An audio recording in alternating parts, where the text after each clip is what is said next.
นะโมตัสสะภะคะวะโตอะระหะโตสัมมาสัมพุทธัสสะนะโมตัสสะภะคะวะโตอะระหะโตสัมมาสัมพุทธัสสะนะโมตัสสะภะคะวะโตอะระหะโตสัมมาสัมพุทธัสสะสัมมาสัมพุทธมัตตุลังสัสสะธัมมกนุตมังอภิวาทิยาปฏิสังอภิธัมมัตตสังฆังตถาวุตตาภิธัมมัตถาจตุทาปรมัตตโตจิตตังเจตติกังรูปังอนิพพานะมิติสัพพะเทขอกราบนมัสการพระมหาเถระพระสังฆาธิการพระเถรานุเถระและขอสวัสดีท่านผู้ฟังและผู้ชมทุกท่านที่ติดตามในรายการพระไตรปิฎกลอยฟ้าในเนื้อหาของพระอภิธรรมนะครับครั้งนี้เป็นครั้งที่38ในเรื่องของมิสกะสังฆะอยู่ในปริเฉดที่7นะครับก็พูดถึงในเรื่องของสภาวธรรมที่ปะปนกันนะตอนนี้เราศึกษาอยู่ในส่วนที่เป็นธรรมหมวดที่3ก็คือเรื่องของมรรคังคะมรรคังคะเพื่อไม่เสียเวลานะครับแล้วก็ไปดูไปทบทวนนิดหน่อยนะครับก่อนที่เราจะเข้าต่อเนื้อหาครั้งที่แล้วนะครับในเรื่องของมรรคังคะเนี่ยว่าโดยมิสกะเนี่ยก็คือปะปนกันทั้งที่เป็นกุศลอกุศลพยากตะส่วนที่เป็นกุศลแล้วก็เป็นอพยากตะก็จะมีเฉพาะในส่วนที่เป็นสัมมามรรคเท่านั้นเองนะครับก็จะมีอยู่ทั้งหมด8องค์ด้วยกันนะทั้งหมดเนี่ย8องค์8องค์นี้เป็นส่วนที่เป็นกุศลแล้วก็เป็นอพยากตะนะครับซึ่งนำไปสู่สุคติภูมิแล้วก็ไปสู่พระนิพพานการไปสู่พระนิพพานได้เนี่ยคือมรรคังคะทั้ง8องค์ที่เป็นสัมมาทิฏฐิจะต้องประชุมพร้อมกันในมรรคจิตมรรคจิตที่เป็นโสดาปัตติมรรคก็จะสามารถเห็นเอาหน่วงเอาพระนิพพานมาเป็นอารมณ์ได้แต่ถ้าสมมติว่าสามารถที่จะรวบรวมมรรคมีองค์7ในทุติยฌานขึ้นไปคือเว้นข้อที่2ก็คือเว้นสัมมาสังกัปปะคือความดำริชอบนะครับฌานตั้งแต่ฌานที่2ไปฌานที่2ไปก็สามารถที่จะเห็นพระนิพพานได้เหมือนกันแต่ผู้ที่จะปฏิบัติได้อย่างนี้เนี่ยที่จะละวิตกเนี่ยจะต้องเป็นผู้ที่มีโลกิยะปัญญาก่อนนะปฏิบัติโลกิยะปัญญาก่อนให้ได้ทุติยฌานก่อนได้ทุติยฌานก่อนแล้วก็มาเจริญวิปัสสนาเมื่อเจริญวิปัสสนาแล้วสามารถที่จะรวบรวมมรรคมีองค์8ให้เกิดขึ้นในมรรคจิตได้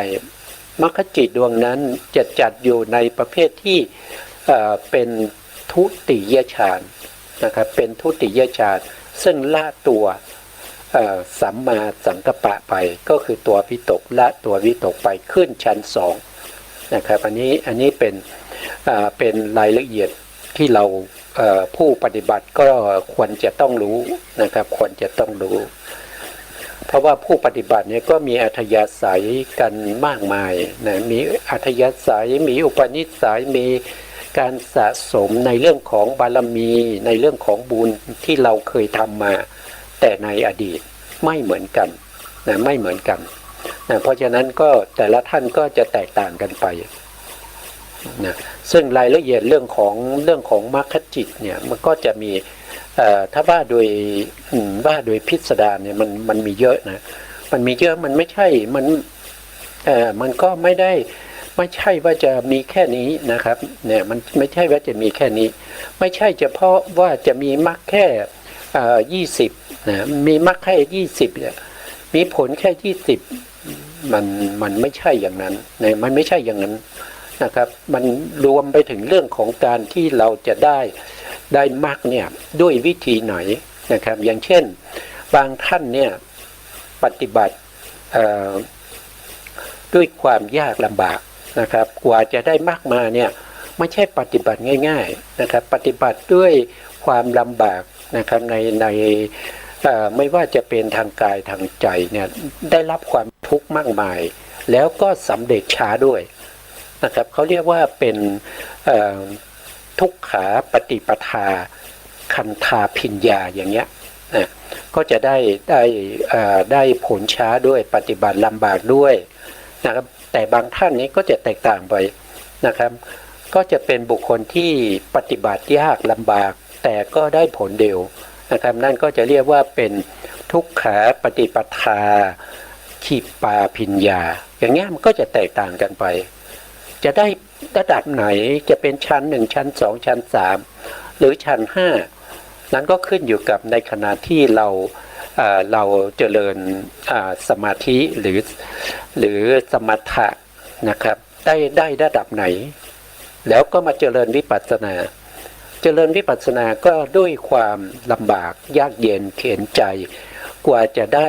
มรรคแต่ละองค์มาการปฏิบัติยากเย็นเหล่านั้นก็เป็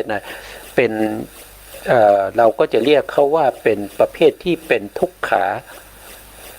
ปฏิปทานะครับเป็นบุคคลที่ปฏิบัติได้ด้วยความลำบากเป็นทุกขาปฏิปทาจะเร็วหรือช้าถ้าเร็วก็เรียกว่าขีปาพิญญาถ้าช้าก็จะเรียกว่าคันธาพิญญาอย่างเงี้ยนะครับไม่ว่าจะเป็นชั้น1ชั้น2ชั้น3มีหมดเลยนะครับบางท่านก็ปฏิบัติง่ายนะครับปฏิบัติง่ายไม่ยากไม่ยากก็จะเรียกเขาว่าเป็นสุขขาปฏิปทา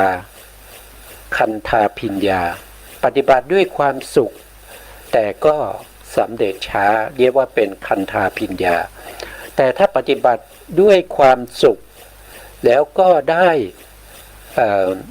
สำเร็จได้เร็วขึ้นนะครับก็จะเรียกว่าเป็นสุขขาปฏิปทาขีปาพิญญาอย่างเงี้ยมันก็จะมากนะครับมันก็จะมากถ้าเราแยกจิตพวกนี้ออกไปตามอัธยาศัยของสัตว์ทั้งหลายนะครับมันมีมากมายนะครับผมเคยบอกว่าจิตที่เราเห็นอยู่ตรงนี้เนี่ยที่พระพุทธองค์สรุปมามีอยู่89หรือ121นะจริงๆมันมีมากกว่านี้นะมันมีมากกว่านี้มากมายนะครับเพราะว่าจิตแต่ละดวงของแต่ละบุคคลก็แตกต่างกันไปแต่เพื่อให้สะดวกในการศึกษาเล่าเรียนเนี่ยพระพุทธองค์สรุปมาโดยย่อๆนะครับก็จะมีอยู่89แล้วก็121ว่าโดยพิสดารอย่างเงี้ย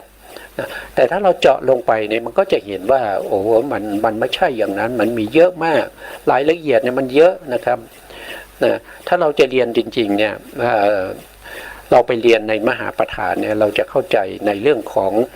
มหาประธานที่พูดถึงเรื่องของอำนาจปัจจัยที่เป็นอภิธรรมนัยเนี่ยมันก็จะมากมายนะครับมันมากมายมันไม่ใช่มีแค่นี้นะมันไม่ใช่มีแค่นี้ก็ให้พวกเราเข้าใจอย่างนี้ก็แล้วกันว่านะครับในการที่เราจะปฏิบัติให้ได้มากมานะมากที่เราได้นั่นนะมันมีอะไรบ้างนะมันมีอะไรบ้างอย่างปฐมฌานเนี่ยตรงเนี้ยแถวที่1เนี่ยแถวที่1เนี่ยแนวตั้งเนี่ยนะครับตั้งแต่สีเหลืองดวงที่1ตรงนี้ลงไปจนถึงสีเขียวดวงสุดท้ายตรงนี้เนี่ยนะครับแถวนี้นะแถวนี้นอกจากจะมีผู้ที่ปฏิบัติโดยการใช้โลกิยฌานที่เป็นปฐมฌานเนี่ยนะเป็นบาตในการเจริญวิปัสสนาแล้วได้พวกนี้มาอันนั้นบุคคลหนึ่งแล้วก็ยังมีบุคคลหนึ่งนะครับที่เขาไม่เคยปฏิบัติสมาธิมาเลยไม่เคยได้ฌานมาเลยเป็นบุคคลที่ไม่มีฌานเป็นบาตนะครับเป็นบุคคลธรรมดานะครับเจริญวิปัสสนาโดยตรงนะครับ เมื่อสำเร็จแล้วถามว่าได้ฌานไหมเขาได้ฌานนะเขาก็อยู่ในแถวนี้แหละนะในปฐมฌานตรงนี้นะครับปฐมฌานตรงนี้นะเขาได้ฌานนะแต่เขาได้เขาเรียกว่าเป็นโลกุตละฌานนะครับไม่ใช่โลกิยฌานแต่เป็นโลกุตละฌานแต่เขาไม่สามารถจะพัฒนามรรคของเขาเนี่ยที่เป็นปฐมฌานที่ปฏิบัติมาด้วยวิปัสสนาโดยตรงไม่ได้อาศัยสมถะมาก่อนไม่ได้อาศัยปฐมฌานทุติยฌานในสมถะในสมาธิมาก่อนเนี่ยนะเขาจะพัฒนาไปเป็นทุติยฌานตติยฌานอย่างนี้ไม่ได้นะครับไม่ได้เขาจะมาเจริญในเรื่องของถ้าเขาได้เป็นโสดาปัตติมรรคแล้วเนี่ยเขาจะทำโสดาปัตติมรรคปฐมฌานแล้วเขาจะทำโสดาปัตติมรรคทุติยฌานต่ออย่างนี้ไม่ได้นะไม่ได้เพราะเขาเป็นสุขวิปัสสกะที่เจริญวิปัสสนาโดยตรงไม่ได้ใช้สมาธิมาก่อนถ้าจะทำอย่างนั้นต้องกลับไปเจริญสมาธิใหม่นะครับก็ไปเจริญสมาธิใหม่ให้ได้ปฐมฌานแล้วก็ปฐมฌานก็เจริญทุติยฌานนะครับพอได้ทุติยฌานแล้วก็กลับมาเจริญวิปัสสนาอย่างนี้โดยอาศัยทุติยฌานเนี่ยมาเจริญวิปัสสนาให้ได้เป็นโสดานะครับให้ได้เป็นโสดาเราได้แล้วเพราะมรรคจิตมาเกิดครั้งเดียวก็คือปฐมฌานตรงนี้นะต่อไปเขาก็จะ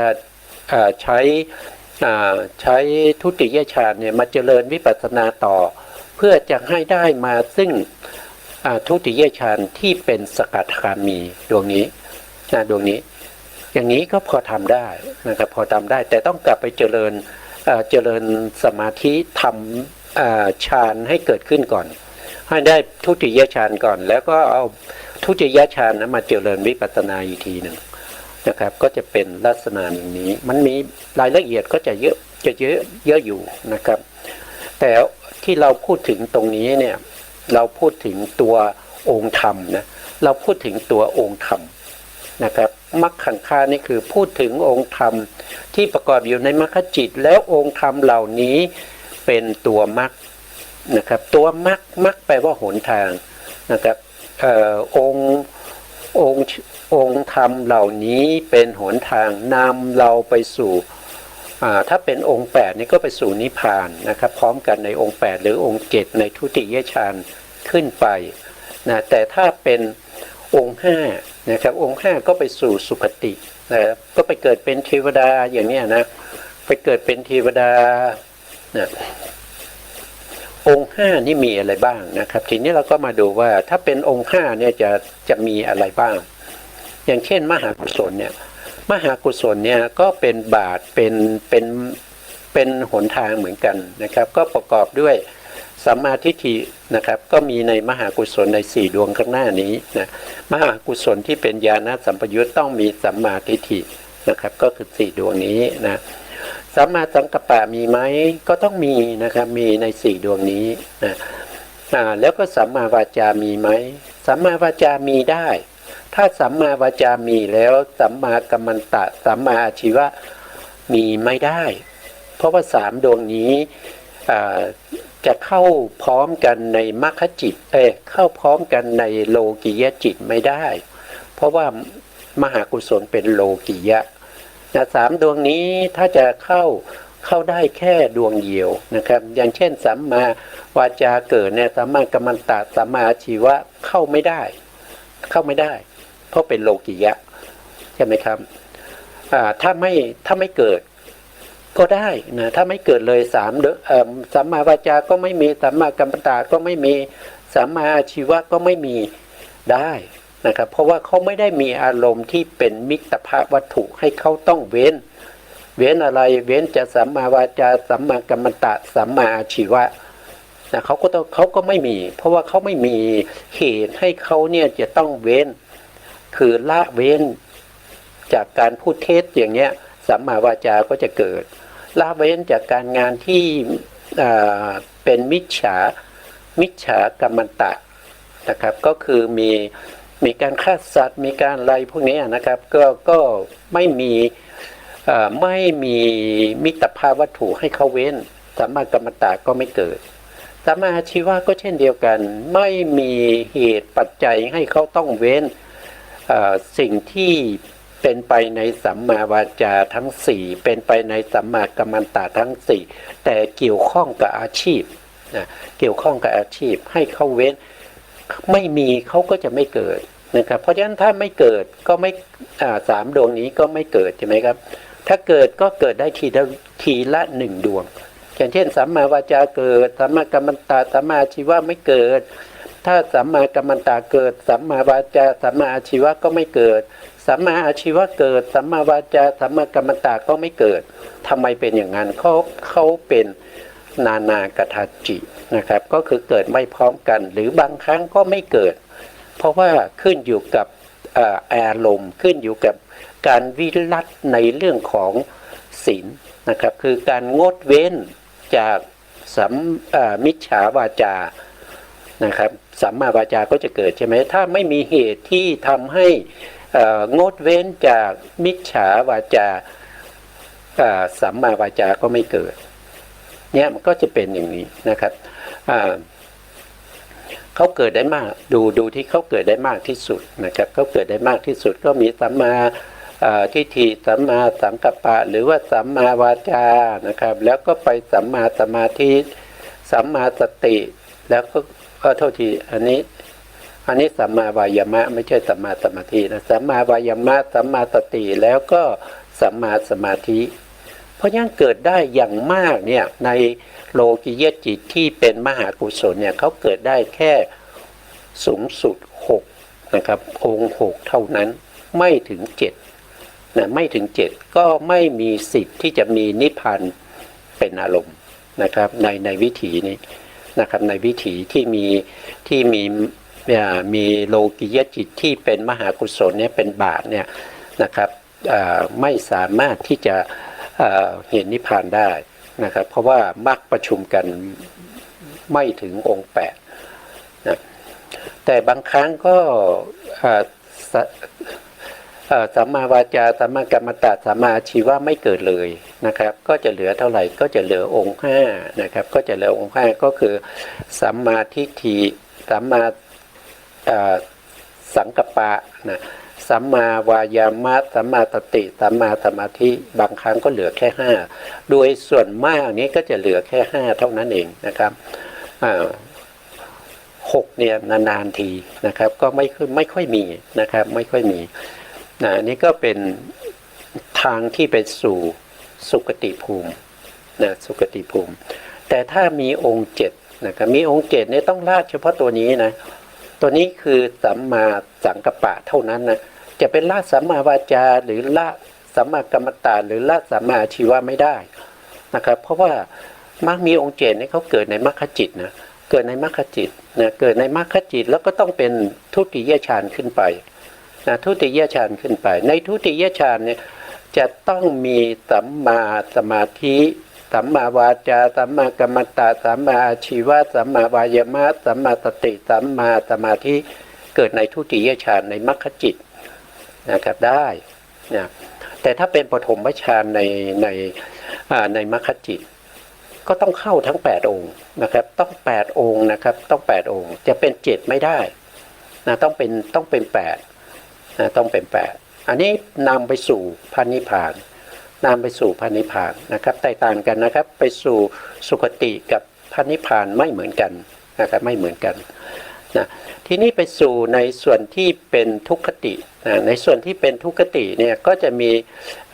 มากมีองค์4นะครับมากมีองค์4แต่มากในที่นี้เป็นมิจฉามรรคนะครับก็1ก็คือได้แก่มิจฉาทิฏฐินะ2ก็คือมิจฉาสังกัปปะ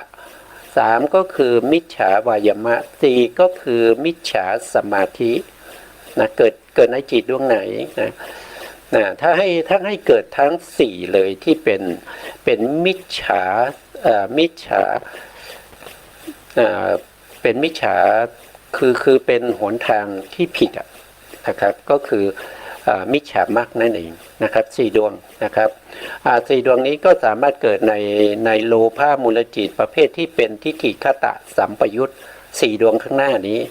สามารถเกิดได้ทั้ง4 ดวงนะครับเกิดได้ทั้ง4 ดวงแล้วเขาก็เป็นเหตุเป็นปัจจัยนำเราไปสู่ทุกขติภูมินะทุกขติภูมิแต่ถ้าเราพูดถึงจิตข้างหลัง4 ดวงนี้เป็นทิฏฐิคตวิปยุตทิฏฐิคตวิปยุตก็จะมีองค์3นะครับก็คือมิจฉาสังกัปปะมิจฉาวายามะมิจฉาสมาธิได้แค่3นะครับข้างหลังเนี่ยไม่มีมิจฉาทิฏฐิถามว่านำไปสู่อบายได้ไหมได้นะได้นำไปสู่ทุกขติได้นะนี่นะต่อไปโทสะมูลจิต2โทสะมูลจิต2ก็มีมรรคมีองค์มิจฉามรรคองค์3นะครับก็คือมีสัมมาสังกัปปะมิจฉาสังกัปปะมิจฉาวายามะมิจฉาสมาธิอยู่ในโทสะมูลจิต2นี้นะสามารถนำไปสู่อบายได้นำไปสู่อบายได้นี่นะต่อไปในโมหะในโมหะก็เช่นเดียวกันนะครับมิจฉาสังกัปปะก็มีนี่นะครับมิจฉาวายามะก็มีแล้วก็มิจฉาสมาธิก็มีนะครับก็นำไปสู่อบายได้นะครับก็นำไปสู่อบายเวลานำไปสู่อบายจิตที่ไปปฏิสนธิก็คือดวงนี้นะครับดวงนี้ไปเกิดในอบายนะเรียกว่าอุเบกขาสันติรณะอกุศลวิบากอันนี้ก็ไปอบายเลยนะไปทุกขติเลยนะอันนี้ก็เราก็ทบทวนแล้วนะครับก็ไปต่อเนื้อหาจากครั้งที่แล้วนะครั้งที่แล้วเนี่ยเรานำมาจากพระไตรปิฎกในคัมภีร์วิพังค์นะครับเป็นปิฎกที่3นะครับก็เรียกว่าเป็นอภิธรรมปิฎกคัมภีร์ที่3เล่มที่วิพังค์นี้มี2เล่มนะครับเล่มที่1ภาค2กับเล่มที่2ภาค2นะครับในหน้าที่260นะเราถึงตรงนี้นะตรงนี้เราคือเรื่องอะไรก็คือตรงนี้เราพูดถึงตัวนี้นะเราพูดถึงสัมมาสมาธินะในข้อธรรมข้อที่577นะสัมมาสมาธิเป็นไฉนนะภิกษุในธรรมวินัยนี้นะภิกษุในศาสนานี้นะสังเกตสงัดจากกามสงัดจากอกุศลทั้งหลายแล้วบรรลุปฐมฌานอันนี้คือท่านพูดถึงเรื่องขององค์ฌานว่าปฐมฌานเนี่ยได้แก่อะไรก็คือได้แก่วิตกนะครับวิจารแล้วก็ปีติแล้วก็สุขเกิดแต่วิเวกตัวนี้หมายถึงสมาธินะเป็นเอกคตานะครับอันนี้เป็นเอกคตานะครับมีวิตกมีวิจารมีปิติมีสุขมีเอกคตาเป็นองค์ฌานของสมาธินะมีองค์ฌาน5นะอันนี้เราก็ศึกษามาในเรื่องของฌานังคะนะครับโดยรายละเอียดนะต่อมานะครับในทุติยฌานในทุติยฌานก็ยังมีก็ยังพระพุทธองค์ก็ยังแสดงว่าอันยังจิตให้ผ่องใสเพราะวิตกวิจารสงบนะครับวิตกวิจารสงบเนี่ยก็คือพูดถึงโดยในแห่งพระสูตรนะในแห่งพระสูตรนะเพราะว่าตรงนี้เป็นอภิธรรมก็จริงแต่แสดงโดยเขาเรียกว่าเป็นแสดงโดยในแห่งพระสูตรนะครับเพราะฉะนั้นก็เวลาจะขึ้นชั้นที่2เนี่ยต้องละพร้อมกันก็คือละวิตกและก็วิจารด้วยแต่ถ้าในอภิธรรมเนี่ยก็จะละวิตกก่อนนะครับวิจารณ์นี้ไปละในชั้นที่3นะไปละในชั้นที่3ทำไมต้องแตกต่างกันล่ะทำไมไม่เหมือนกันนะครับทำไมไม่เหมือนกันทำไมต่างกันก็พระพุทธองค์แสดงธรรมด้วยเขาเรียกว่าเป็นอธิมุตเป็นอัธยาศัยเป็นอุปนิสัยเป็นการสะสมมา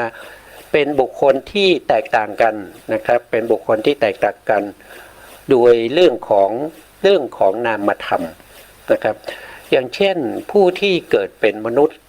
นะครับที่จะทำฌานเนี่ยเวลาละเนี่ยเขาจะละพร้อมกันเลยทั้งวิตกและวิจารเนี่ยก็จะละไปได้พร้อมเดียวกันนะครับแต่ถ้าเราไปพูดถึงว่าเทวดาเนี่ยนะครับเทวดาเนี่ยเขาจะละเอียดนะ เขาจะละเอียดส่วนมากแล้วเขาจะละวิตกก่อนนะครับเขาจะละวิตกก่อนแต่วิจารณ์ยังไม่ละนะแล้วก็อีกรอบหนึ่งนะครับก็คือตัตติยฌานเนี่ยเขาจะมาละวิจารณ์อีกทีหนึ่งนะเพราะว่าพระพุทธองค์เนี่ยแสดงเรื่องขององค์ฌาน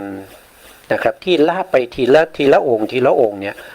จนสามารถที่มีรูปาวจรจิต15นะครับตรงนี้นะรูปาวจรจิต15มีปฐมฌานนะปฐมฌานทุติยฌานตติยฌานจตุทัชฌานแล้วก็ปัญจมฌานเนี่ยอันนี้คืออัธยาศัยของเทวดานะครับของเทวดาแล้วพระพุทธองค์แสดงตอนไหนล่ะนะแสดงตอนไหนถึงมีองค์ฌาน5อย่างนี้พระพุทธองค์ทรงแสดงในตอนพรรษาที่7นะพรรษาที่7ที่พระพุทธองค์เสด็จขึ้นไปแสดงพระอภิธรรมโปรดพุทธมารดาในชั้นดาวดึงส์นะครับในชั้นดาวดึงส์นะครับมีเทวดาที่ท่านสงสัยในเรื่องขององค์รูปาวจรจิตนะครับเดิมเนี่ยพระพุทธองค์ไม่ได้แสดงถึงชั้น5นะครับแสดงแค่ชั้น4แต่ไปแสดงพระอภิธรรมบนสวรรค์เนี่ยพระพุทธองค์แสดงถึงชั้น5เพราะให้เหมาะสมกับอัธยาศัยของเทวดานะให้เหมาะสมกับอัธยาศัยของเทวดาซึ่งเทวดาจะมีอารมณ์ที่ละเอียดกว่าพวกเราซึ่งเป็นมนุษย์นะครับมนุษย์เราเนี่ยเวลาละเนี่ยก็จะละองค์ฌานไปพร้อมกันเลยเนี่ยนะครับละวิตกเนี่ยนะครับเนี่ยทุติยฌานเนี่ยบรรลุทุติยฌานอันยังใจให้ผ่องใสเพราะวิตกวิจารสงบนะครับเป็นธรรมเอกผุดขึ้นภายในไม่มีวิตกไม่มีวิจารเนี่ยก็คือทุติยฌานไม่มีวิตกไม่มีวิจารก็คือละไปพร้อมกันเลยละอันนี้มันมาจากไหนนะครับเราก็ไปดูหัวข้อนะครับตัวทีขึ้นไปดูหัวข้อนะครับดูหัวข้อเขาว่ามาอย่างไงนะครับเนี่ยนะครับเนี่ยท่านแสดงโดยสุตตันตนัยนะท่านแสดงโดยสุตตันตนัยนะครับเรื่องของมรรคมีองค์8ในที่1แสดงตามสุตตันตนัยก็คือแสดงตามอัธยาศัยในพระสูตรนะในพระสูตรไม่ได้แสดงโดยพระอภิธรรมนะอันนี้ก็ให้พวกเราเข้าใจอย่างนี้นะครับมีสองอย่างนะครับการละองค์ฌานในทุติยฌานเนี่ยมีอยู่2อย่างนะครับถ้าในสุตตันตนัยเนี่ยก็ละได้พร้อมกันทั้งวิตกและวิจารแต่ถ้าเป็นอภิธรรมนัยนะครับก็ละทีละดวงนะครับก็ละทีละดวงไปนะครับก็จะเป็นลักษณะอย่างนี้นะก็ให้พวกเราเข้าใจตามนี้ก็แล้วกันนะครับนะต่อไปนะครับต่อไปนะมีปิติและสุขอันเกิดแต่สมาธินะครับก็ในฌานที่ทุติยฌานนะครับทุติยฌานเนี่ยละวิตกและก็วิจารก็เหลือแต่ปิติสุขแล้วก็เอกคตานะครับอยู่เพราะคลายปิติได้อีกอันนี้ก็จะขึ้นตติยฌานนะครับเมื่อคลายปิตินะครับจึงเป็นผู้ที่มีจิตเป็นอุเบกขานะครับมีสติสัมปชัญญะนะครับนี่ตรงนี้ท่านไม่ได้พูดถึงตรงนี้ถ้าพูดถึงตรงนี้และสุขนะและสุขด้วยนามกายนะครับบรรลุตติยฌานซึ่งเป็นฌานที่พระอริยเจ้าทั้งหลายกล่าวสรรเสริญผู้ได้บรรลุว่าเป็นผู้มีจิตเป็นอุเบกขามีสุขมีสตินะครับด้วยที่มีสติอยู่เป็นสุขดังนี้อยู่นะครับนี่ก็เป็นฌานที่3นะแล้วก็บรรลุจตุทัชฌานไม่มีทุกข์ไม่มีสุขเพราะละสุขและทุกข์นะเพราะโทมนัสและสมนัสและโทมนัสดับสนิทไปในการ มีสติบริสุทธิ์และอุเบกขาอยู่เรียกว่าเป็นสัมมาสมาธิอันนี้ก็เป็นสัมมาสมาธิที่เป็นองค์ที่เท่าไหร่นะองค์สุดท้ายแล้วนะครับตั้งแต่สัมมาทิฏฐินะเราศึกษามาโดยการขยายความตรงนี้ก็สัมมาทิฏฐิสัมมาสังกัปปะสัมมาวาจาสัมมากัมมันตะสัมมาอาชีวะแล้วก็สัมมาสมาธินะครับอันนี้เป็นอริยมรรคในที่สองนะครับท่านก็ยังไม่ได้พูดถึงอภิธรรมนัยนะครับก็ยังเป็นในที่สองนะครับของในแห่งพระสุตตันตปิฎกนะครับก็จะมีมรรคมีองค์8เหมือนกันนะครับมีอยู่8องค์เหมือนกันนะครับมีอยู่8องค์เหมือนกันมีสัมมาทิฏฐิ1สัมมาทิฏฐิ2สัมมาสังกัปปะ3สัมมาวาจา4สัมมากัมมันตะ4แล้ว5นะครับสัมมาอาชีวะ6ก็สัมมาวายามะ7ก็คือสัมมาสติ8ก็คือสัมมาสมาธิอันนี้พระพุทธองค์ก็จะแสดงในแห่งสุตตันนัยแต่เป็นในที่สองนะครับที่เราผ่านมาเป็นในที่หนึ่งนะครับในที่หนึ่งแตกต่างกันตรงไหนนะครับเราก็ดูไปนะครับในข้อที่579นะครับในอริยมรรคมีองค์8นั้นสัมมาทิฏฐิเป็นไฉนภิกษุในศาสนานี้เจริญสัมมาทิฏฐิอาศัยวิเวกอาศัยวิรักขะอาศัยนิโรธะน้อมไปเพื่อการสละเจริญสัมมาสังกัปปะเจริญสัมมาสังกัปปะอาศัยวิเวกอาศัยวิรักขะอาศัยวิเวกอาศัยวิราคะอาศัยนิโรธาน้อมไปในการสละเจริญสัมมาวาจาอาศัยวิเวกอาศัยวิราคะอาศัยนิโรธาน้อมไปในการสละตรงนี้นะครับพยานใหญ่นี้ก็เติมพวกนี้เข้ามานะครับเจริญสัมมากัมมันตะเนี่ยพยานใหญ่ตรงนี้ก็เอาตรงนี้เข้ามาเลยนะครับอันอาศัยวิเวก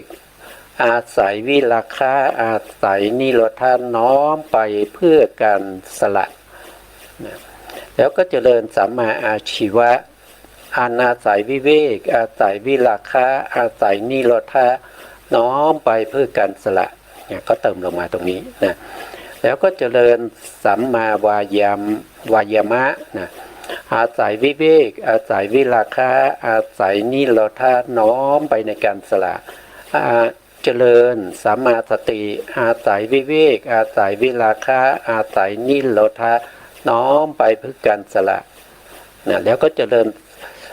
สัมมาสมาธิอาศัยวิเวกอาศัยวิราคะอาศัยนิโรธาน้อมไปในการสละอันนี้เป็นในแห่ง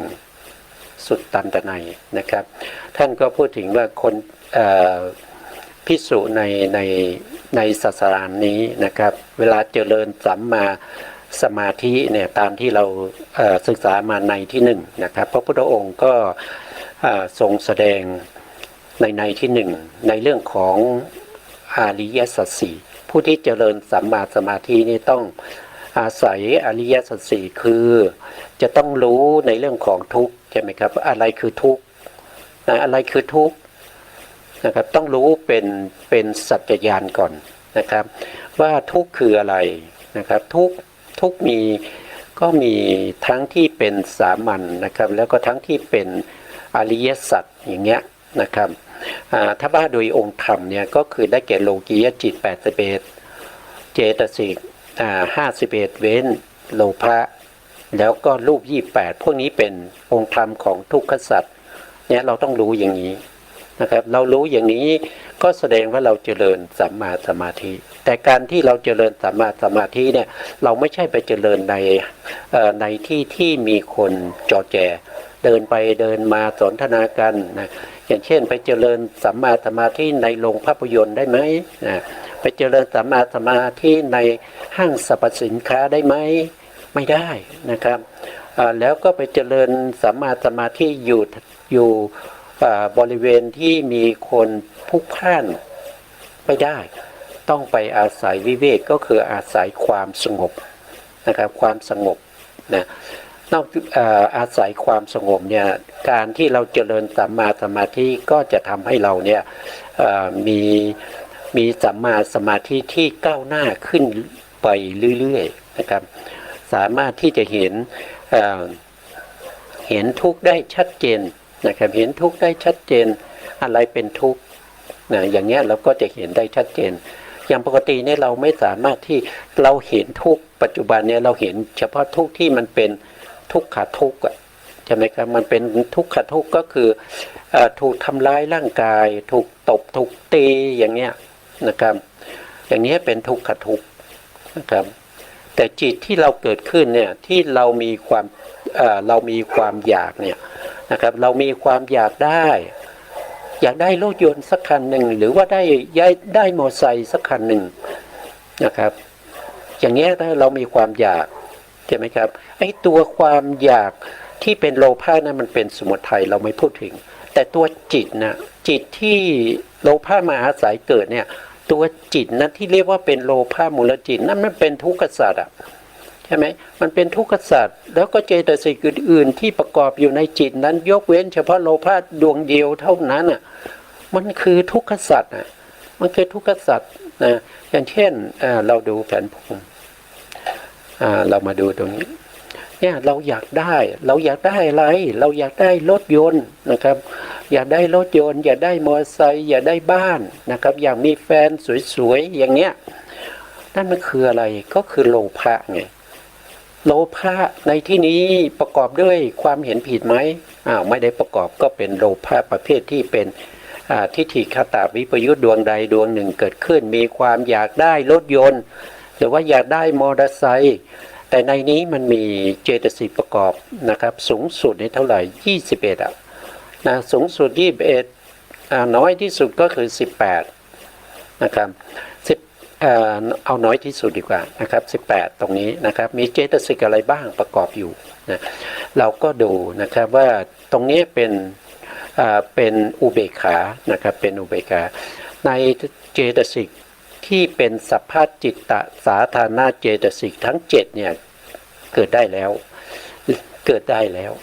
อยู่ในโลภะที่เป็นทิฏฐิคตวิปยุตแน่นอนนะครับ7ดวงแรกนะครับก็จะมีผัสสะมีเวทนา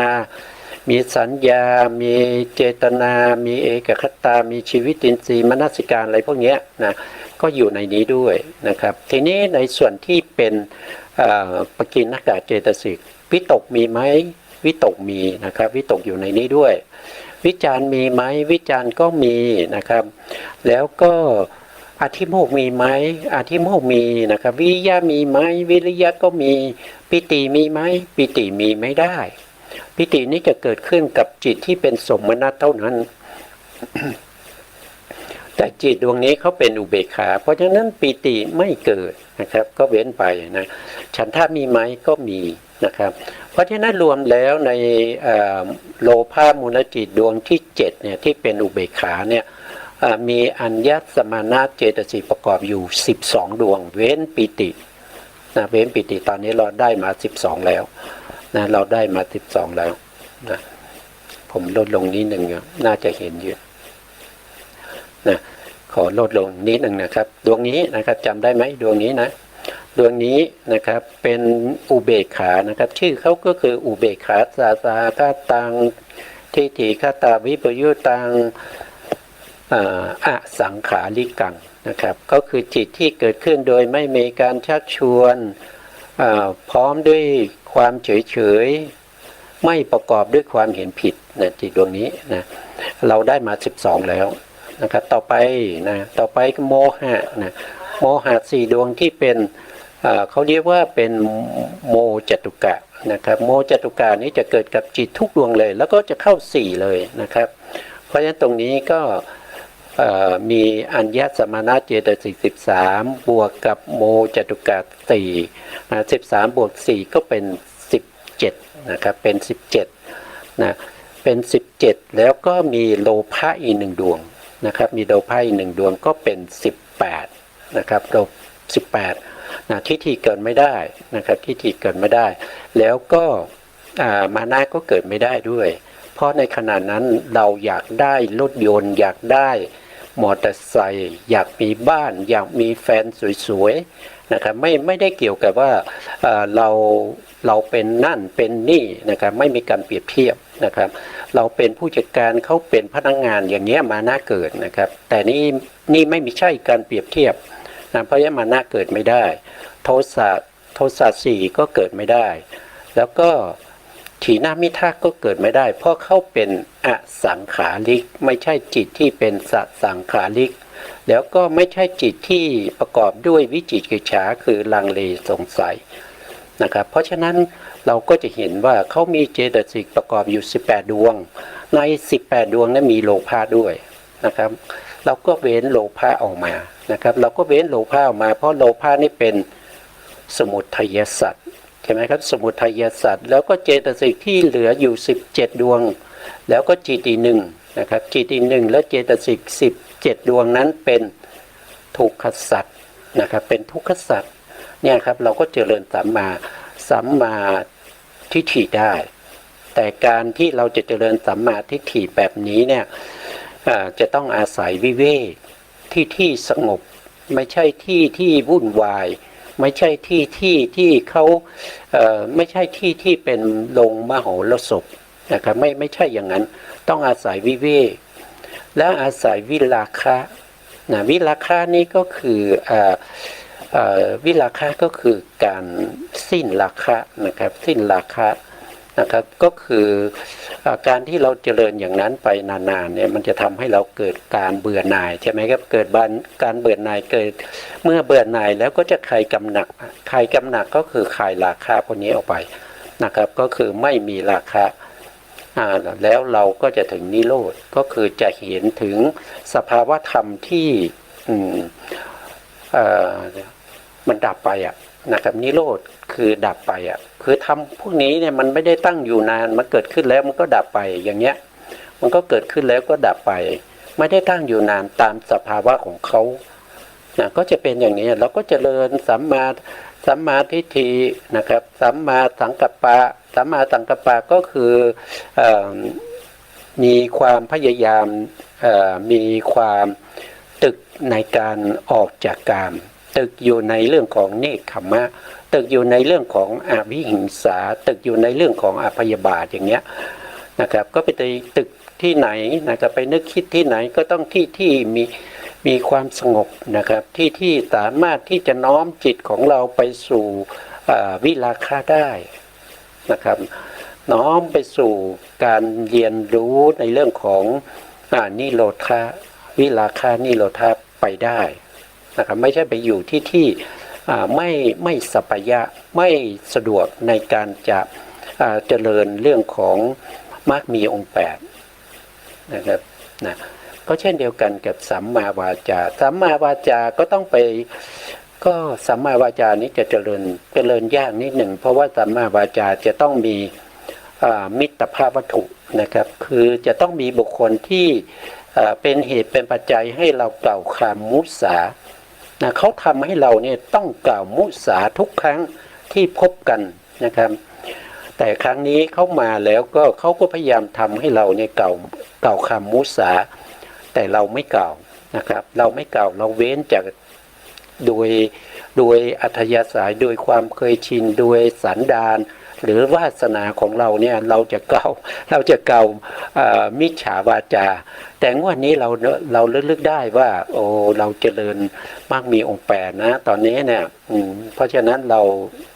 ไม่พูดดีกว่าไม่หลอกเขาอย่างเงี้ยไม่หลอกไม่ลวงนะครับไม่พูดมุสากับเขาพูดความจริงกับเขาอย่างนี้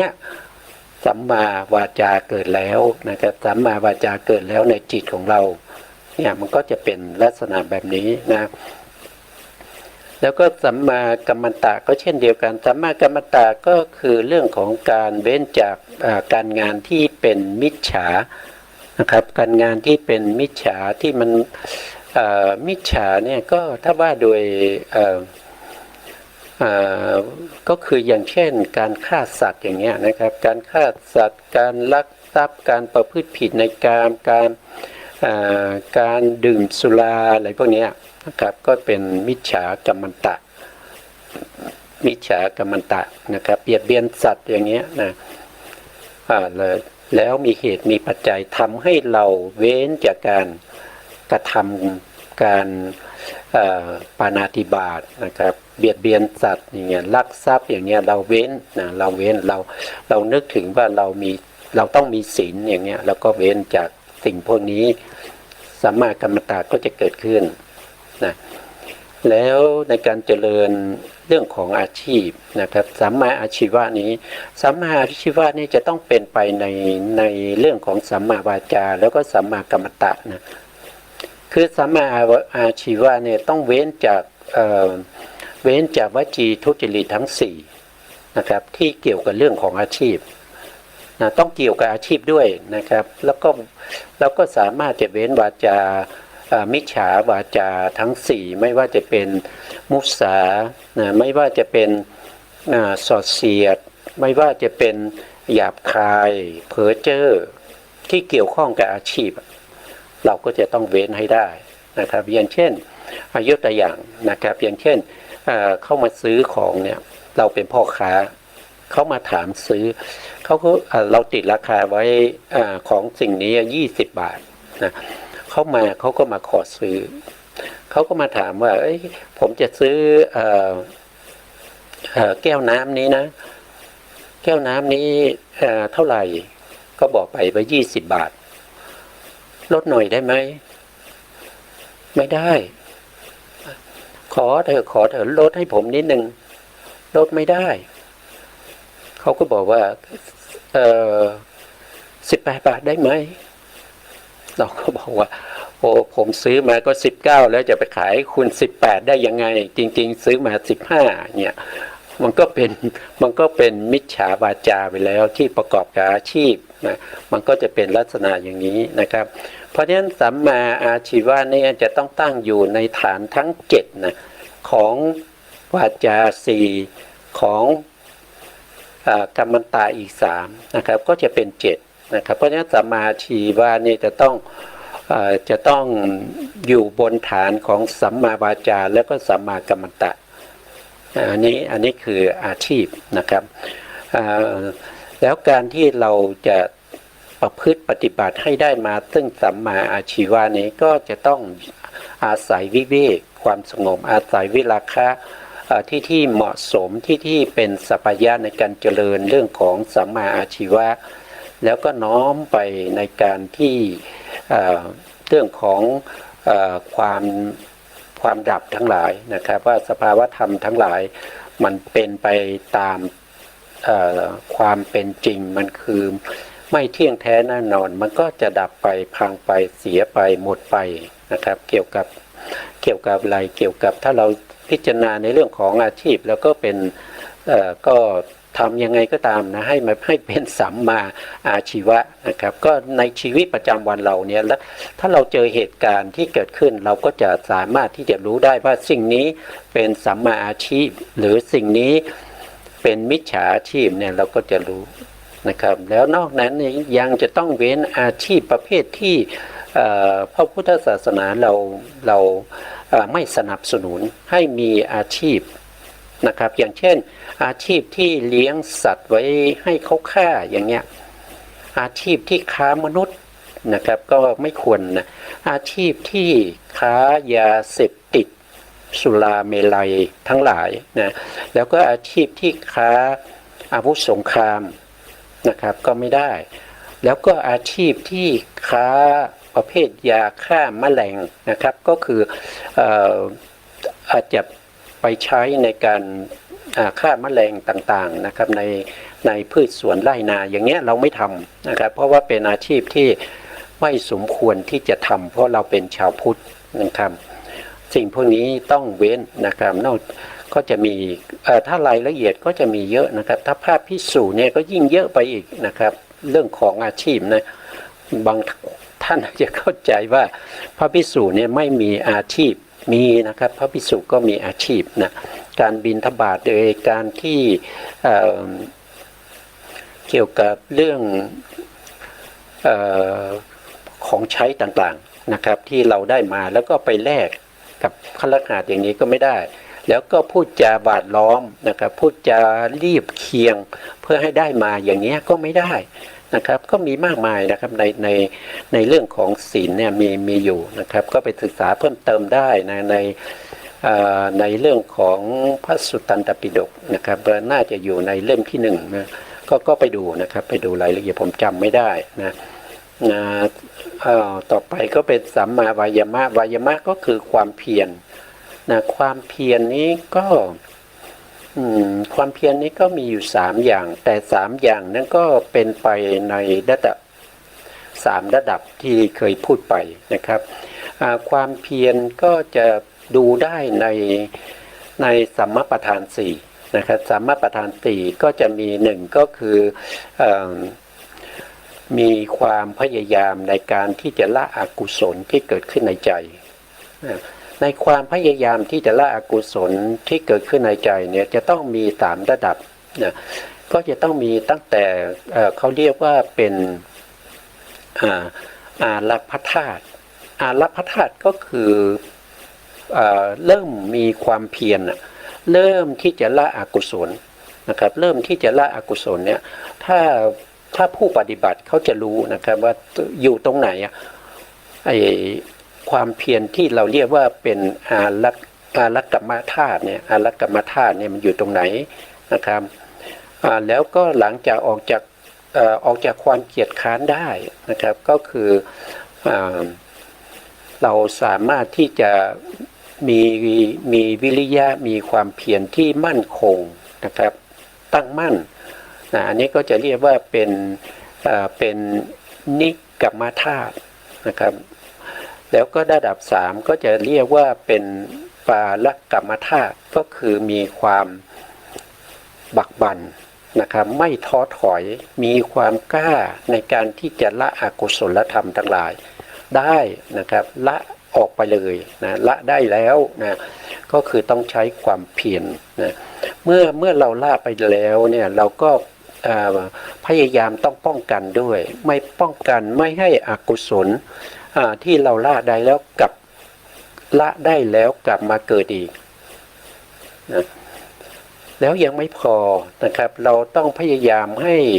กุศลที่ยังไม่เคยเกิดให้เกิดขึ้นเมื่อเกิดขึ้นแล้วต้องมีความพยายามในการที่จะรักษาไว้ให้เจริญยิ่งขึ้นไปอย่างนี้ก็เป็นสัมมาประธาน4นะครับก็เป็นสัมมาวายามะนะอาศัยวิเวกอาศัยวิราคะอาศัยนิโรธะน้อมไปเพื่อการสละอกุศลทั้งหลายนะครับเจริญกุศลนะอันนี้เรียกว่าเป็นสัมมาวายามะนะครับถ้าเป็นสัมมาสตินะสัมมาสติเนี่ยท่านบอกว่าเวลาที่เราจะดูว่าเรามีสัมมาสติหรือไม่เนี่ยก็ให้ไปดูในสติปัฏฐานทั้ง4นะครับก็ให้ไปดูในเรื่องของกายานุปัสสนาสติปัฏฐานนะเรามีสติหรือไม่เนี่ยก็ให้ดูตรงนั้นนะครับเราระลึกอยู่ในเรื่องของลมหายใจไหมเราระลึกอยู่ในเรื่องของอิริยาบถไหมเราระลึกอยู่ในเรื่องของสัมปชัญญะไหมเราระลึกอยู่ในเรื่องของธาตุหรือเปล่าธาตุทั้ง4แล้วเราระลึกอยู่ในเรื่องของเขาเรียกว่าเป็นอสุภะนะครับก็เป็นเรื่องของซากศพนะครับแล้วก็คือเรื่องของสิ่งที่มนุษย์เราก็เป็นซากศพก็คือตายไปแล้วนะครับก็คือเรื่องของอสุภะนะครับอสุภะมี2อย่างนะครับก็มีอีกอย่างหนึ่งก็คือเรื่องของกายคตาสตินะครับก็คืออาการ32นะอันนี้ก็จะเป็นหมวด1เรียกว่าเป็นกายานุปัสสนาสติปัฏฐานอันที่2ก็คือเวทนาก็กำหนดรู้ไหมในเวทนา9มีสติเข้าไปตั้งไว้ในเวทนาเหล่านั้นหรือเปล่านะครับมีสุขเวทนาทุกขเวทนาอทุกขมสุขเวทนานะทั้งที่มีอามิตรแล้วก็ไม่มีอามิตรนะมีอามิตรก็คือที่เป็นไปในกามคุณอารมณ์นะครับไม่มีอามิตรก็เป็นไปในเรื่องของฌานนะครับเป็นไปในเรื่องของฌานเรื่องของมรรค นะก็จะเป็นลักษณะอย่างนี้นะครับแล้วก็ในเรื่องของสติที่ไปกำหนดรู้อยู่ในเรื่องของจิตนะครับจิตของเราขณะนี้ผ่องใสไหมมีราคะไหมหรือไม่มีราคะมีโทสะไหมหรือปราศจากโทสะมีโมหะไหมปราศจากโมหะไหมมีกำลังไหมเป็นเอกคตาไหมหรือว่าเป็นจิตที่มีกำลังน้อยหรือว่าจิตที่มีกำลังมากเป็นมหคตาใช่ไหมอย่างเงี้ยเราต้องกำหนดรู้แล้วก็สุดท้ายก็คือจะต้องกำหนดรู้ในเรื่องของอุปทานขันธ์เรื่องของนิวรณ์ทั้งหลายเรื่องของอายตนะธาตุอะไรพวกนี้นะครับแล้วก็เรื่องของโพชฌงค์7แล้วก็อริยสัจสี่อันนี้ก็เป็นสัมมาสติ